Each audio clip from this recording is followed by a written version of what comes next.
Green Party candidate Matthew Hoh has been effectively removed from the ballot by the Democrats in North Carolina.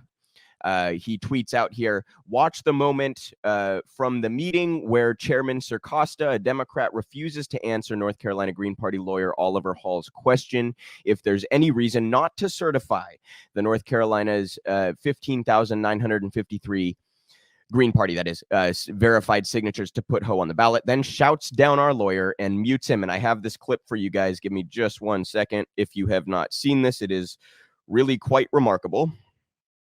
We will watch this short clip, come back and discuss. I would like to, and I'm hopeful that we can get to the bottom of this. And it would be my desire, personal desire, to see this new party on the ballot. But given what's in front of us today, I can't in good conscience vote to certify today. So I would like to wait, give our staff enough time to go through this process. If there's a motion to vote on this today, I will be voting no. Mr. Chairman, may I be recognized? Yeah, Mr. Hall, let's make it brief though, please. Well, thank you. Is there any question as to the validity of the 15,953 signatures that have been validated by state county boards of elections? Mr. Hall, I don't want to get into the details of a criminal investigation, but I have questions sufficient in number to be not willing to vote for certification today. Well, Mr. Chairman, I asked the question because the board is effectively presuming that there is some question as to the validity of those signatures by delaying the certification and possibly rejecting the certification of the Green Party petitions. And if there is some presumption here that is operative, the presumption ought to be that validated signatures are valid, unless there is some basis for considering them invalid or at least subject to further investigation. So again, the question is there any basis for considering or questioning the validity of any one of those 15,953 validated signatures? And I will thank you for your comments to the board. I will stand by my earlier assertion, and I will ask any other board members if they have questions. Mr. Chairman, you have not answered the question. You are now Mr. Hall, you're out of order, sir. Go ahead and mute Mr. Hall, please. I'll ask the board members if they have any other questions for staff. Pretty remarkable, isn't it?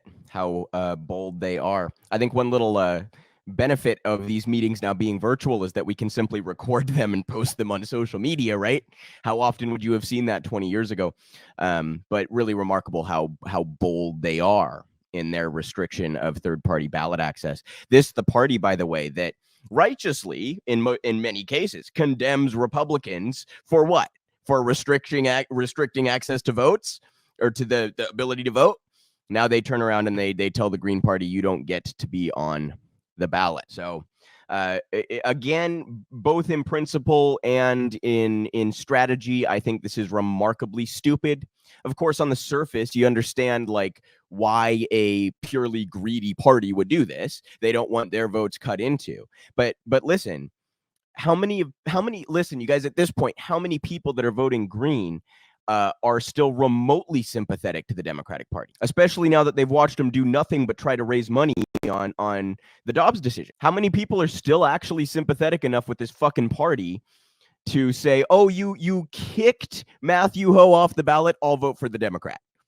I just don't think there's a very large number of people that were supporting Matthew Hoh that will turn around and vote for the Democrats. In fact, you may have just martyred the guy and made them more insistent in their opposition to the Democratic Party. So again, both in principle and in strategy and practice, I think it's a ridiculously stupid thing for them to do. I'm glad that this video got leaked. And, you know, again, the one, again, tiny silver lining is they might be making Matthew Hoh into somewhat of a household name, at least in circles on the left. So you might accidentally be elevating the guy with your outrageous anti-democratic behavior.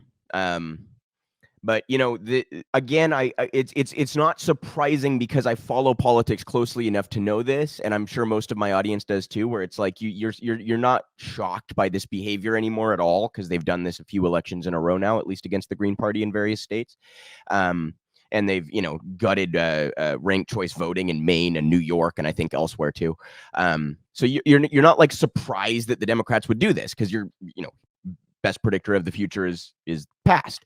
So you're like, this is the behavior they engage in. But there's something still like morally shocking about how bold and upfront they are willing to be about it, while they pivot around and say, Republicans are trying to kill the democracy.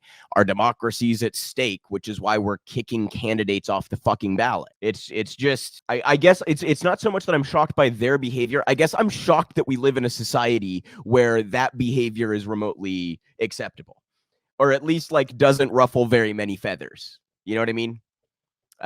Anyway, I thought that story was worth covering, and it once again belies the Democrats' claims on voting issues, voting access, democracy, etc. Right? The very name of the fucking party, as many people have pointed out on many occasions.